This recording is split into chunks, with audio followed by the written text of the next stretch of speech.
राधे राधे, हरे कृष्णा। स्वागत है आप सभी का। आज 31 दिसंबर 2025 साल का यह आखिरी दिन।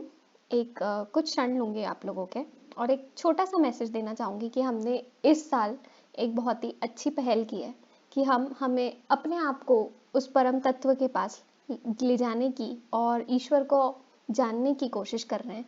हम अपने आप को जानने की कोशिश कर रहे हैं। भगवद गीता का पाठ यह हम सभी के जीवन में एक नया प्रकाश भर दे। इसी मैसेज के साथ, इसी संदेश के साथ आप सभी को एक बार पुनः इस साल की और नव वर्ष की दोनों की शुभकामनाएं देना चाहूंगी। तो चलिए शुरू करते हैं आज का श्लोक। अवाच्य वादांश्च बहुन विदश्यन्ति तवाहिता निंदस्तव्य सामर्थ्यम ततो दुःखतरम नुकिम।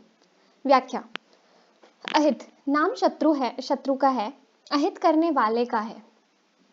तेरे जो दुर्योधन, दुशासन, कर्ण आदि शत्रु हैं, तेरे वैर न रखने पर भी वे स्वयं तेरे साथ वैर रखकर तेरा अहित करने वाले हैं। वे तेरी सामर्थ्य को जानते हैं कि यह बड़ा भारी शूरवीर है, ऐसा जानते हुए भी कि तेरी सामर्थ्य की निंदा करेंगे कि यह तो हिजड़ा है। ये देखो, यह युद्ध के मौके पर हो गया ना अलग।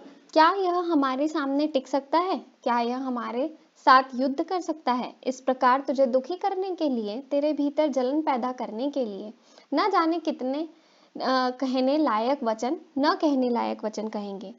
उनके वचनों को तू कैसे सहेगा?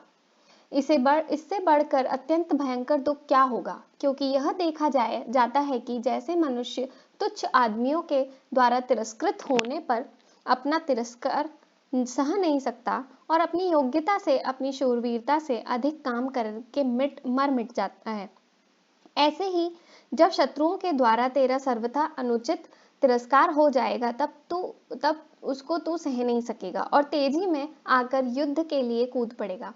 तेरे से युद्ध किए बिना रहा नहीं जाएगा। अभी तो तू युद्ध से उपरत हो रहा है, पर जब तू समय पर युद्ध के लिए कूद पड़ेगा, तब तेरी कितनी निंदा होगी। उस निंदा को तू कैसे सह सकेगा? संबंध। पीछे के 4 श्लोकों में युद्ध न करने से हानि बताकर अब भगवान आगे के 2 श्लोकों में युद्ध करने से लाभ बताते हैं। हतो वा प्राप्स्यसि स्वर्गम जित्वा वा भोक्ष्यसे महीम तस्मादुत्तिष्ठ कौन्तेय युद्धाय कृतनिश्चय। व्याख्या। इसी अध्याय के 6ठे श्लोक में अर्जुन ने कहा था कि हम लोगों को इसका भी पता नहीं है कि युद्ध में हम उनको जीतेंगे या वे हमको जीतेंगे।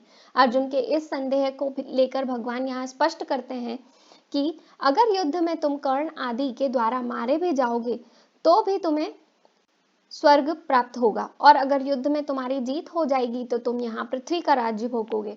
इस तरह तुम्हारे तो दोनों ही हाथों में लड्डू हैं। तात्पर्य है कि युद्ध करने से तो तुम्हारा दोनों तरफ से लाभ ही लाभ है और युद्ध न करने से दोनों तरफ से हानि ही हानि है। अतः तुम्हें युद्ध में प्रवृत्त होना चाहिए।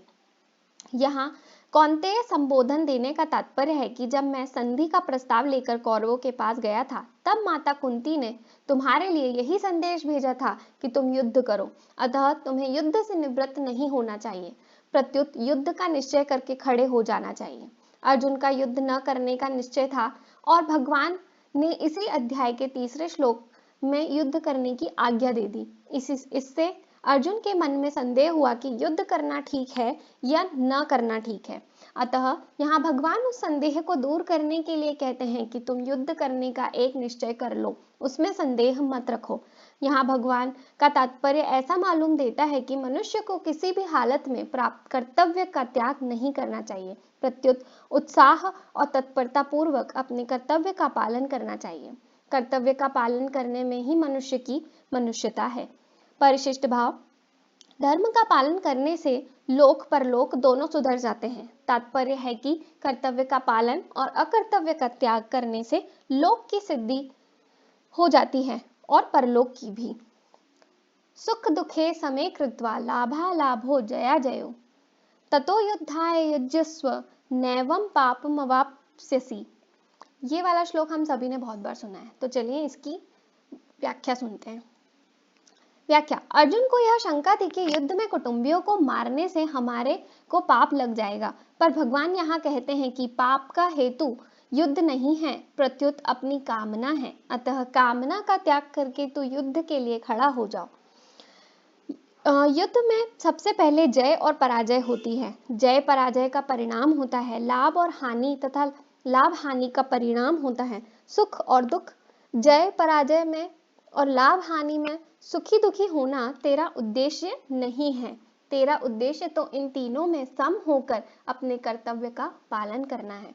युद्ध में जय पराजय लाभ हानि और सुख दुख तो होंगे ही, अतः तू पहले से ही यह विचार कर ले कि मुझे तो केवल अपने कर्तव्य का पालन करना है। जय पराजय आदि से कुछ भी मतलब नहीं रखना। फिर युद्ध करने से पाप नहीं लगेगा, अतः संसार का बंधन नहीं होगा।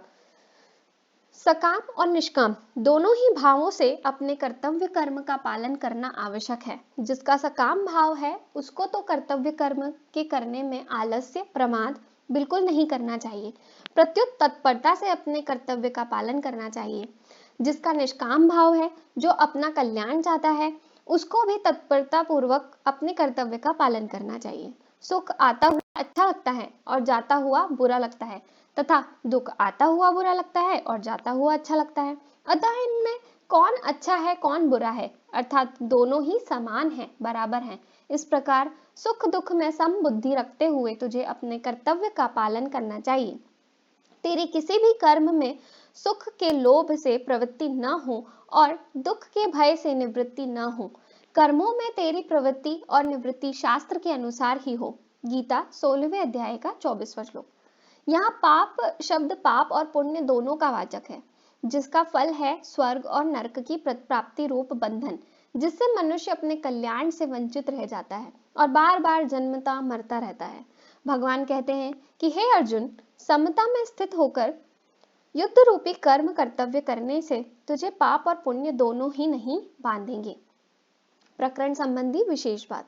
भगवान ने 31वें श्लोक से 38वें श्लोक तक के 8 श्लोकों में कई विचित्र भाव प्रकट किए हैं। जैसे पहला, किसी को व्याख्यान देना हो और किसी विषय को समझना हो तो भगवान इन 8 श्लोकों में उसकी कला बताते हैं। जैसे कर्तव्य कर्म करना और अकर्तव्य न करना। ऐसे विधि निषेध का व्याख्यान देना हो तो उसमें पहले विधि का, बीच में निषेध का और अंत में फिर विधि का वर्णन करके व्याख्यान समाप्त करना चाहिए।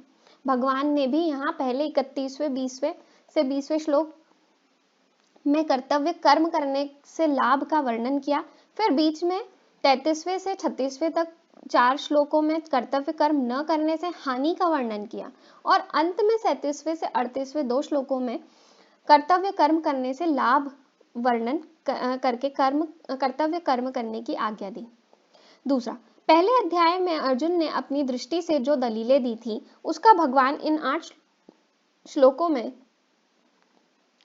समाधान करते हैं। जैसे अर्जुन कहते हैं मैं युद्ध करने में कल्याण नहीं देखता हूँ, तो भगवान कहते हैं क्षत्रिय के लिए धर्ममय युद्ध से बढ़कर दूसरा कोई कल्याण का साधन नहीं।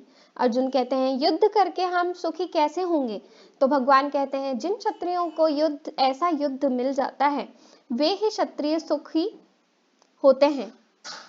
अर्जुन कहते हैं युद्ध के परिणाम में नरक की प्राप्ति होगी, तो भगवान कहते हैं युद्ध करने से स्वर्ग की प्राप्ति होगी। अर्जुन कहते हैं युद्ध करने से पाप लगेगा, तो भगवान कहते हैं युद्ध न करने से पाप लगेगा। अर्जुन कहते हैं युद्ध करने से परिणाम में धर्म का नाश होगा, तो भगवान कहते हैं युद्ध न करने से धर्म का नाश होगा आदि। तीसरा, अर्जुन का यह आग्रह था कि युद्ध रूपी घोर कर्म को छोड़कर भिक्षा से निर्वाह करना मेरे लिए श्रेयस्कर है, तो उनको भगवान ने युद्ध करने की आज्ञा दी। और उद्धव जी के मन में भी भगवान के साथ रहने की इच्छा थी, तो उनको भगवान ने उत्तराखंड में जाकर तप करने की आज्ञा दी।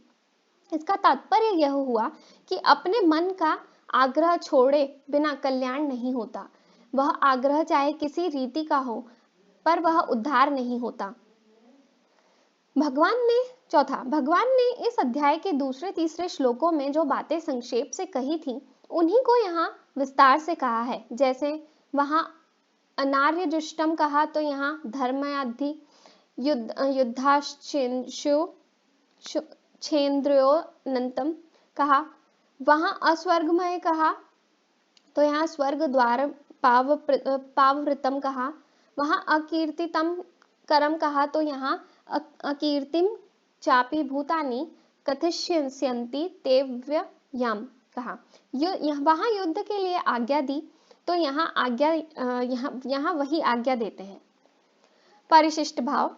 गीता व्यवहार में परमार्थ की विलक्षण कला बताती है, जिससे मनुष्य प्रत्येक परिस्थिति में रहते हुए शास्त्र विहित सब तरह का व्यवहार करते हुए भी अपना कल्याण कर सके। अन्य ग्रंथ तो प्राय यह कहते हैं कि अगर अपना कल्याण चाहते हो तो सब कुछ त्याग कर साधु हो जाओ, एकांत में चले जाओ, क्योंकि व्यवहार और परमार्थ दोनों एक साथ नहीं चल सकते। परंतु गीता कहती है कि आप जहां हैं, जिस मत को मानते हैं, जिस सिद्धांत को मानते हैं, जिस धर्म संप्रदाय वर्ण आश्रम आदि को मानते हैं, उसी को मानते हुए गीता के अनुसार चलो तो कल्याण हो जाएगा। एकांत में रहकर वर्षों तक साधना करने पर ऋषि मुनियों को जिस तत्व की प्राप्ति होती थी, उसी तत्व की प्राप्ति गीता के अनुसार व्यवहार करते हुए हो जाएगी। सिद्धि असिद्धि में सम रहकर निष्काम भाव पूर्वक कर्तव्य कर्म करना ही गीता के अनुसार व्यवहार करना है। युद्ध से बढ़कर घोर परिस्थिति या प्रवृत्ति क्या और क्या होगी। जब युद्ध जैसी घोर परिस्थिति और प्रवृत्ति में भी मनुष्य अपना कल्याण कर सकता है, तो फिर ऐसी कौन सी परिस्थिति तथा प्रवृत्ति होगी जिसमें रहते हुए मनुष्य अपना कल्याण न कर सके। गीता के अनुसार एकांत में आसन लगाकर ध्यान करने से भी कल्याण हो सकता है और युद्ध करने से भी कल्याण हो सकता है। अर्जुन न तो स्वर्ग चाहते थे और न राज्य चाहते थे, वे केवल युद्ध से होने वाले पाप से बचना चाहते थे। इसलिए भगवान ने यह कहते हैं कि अगर तू स्वर्ग और राज्य नहीं चाहता पर पाप से बचना चाहता है तो युद्ध रूप कर्तव्य को समता पूर्वक कर, फिर तुझे पाप नहीं लगेगा। कारण कि पाप लगने में हेतु युद्ध नहीं है, प्रत्युत विषमता, पक्षपात, कामना, स्वार्थ, अहंकार है। युद्ध तो तेरा कर्तव्य है। कर्तव्य न करने से और अकर्तव्य करने से ही पाप लगता है। पूर्व श्लोक में भगवान ने अर्जुन से मानो यह कहा कि अगर तू राज्य और तथा स्वर्ग की प्राप्ति चाहे तो भी तेरे लिए कर्तव्य का पालन करना ही उचित है। और इस श्लोक में मानो यह कहते हैं कि अगर तू राज्य तथा स्वर्ग की प्राप्ति न चाहे तो भी तेरे लिए समता पूर्वक कार्य का कर्तव्य का पालन करना ही उचित है। तात्पर्य है कि अपने कर्तव्य का त्याग किसी भी स्थिति में उचित नहीं है। धन्यवाद। राधे राधे, हरे कृष्णा। नव वर्ष के लिए आप सभी को बहुत बहुत शुभकामनाएं। धन्यवाद।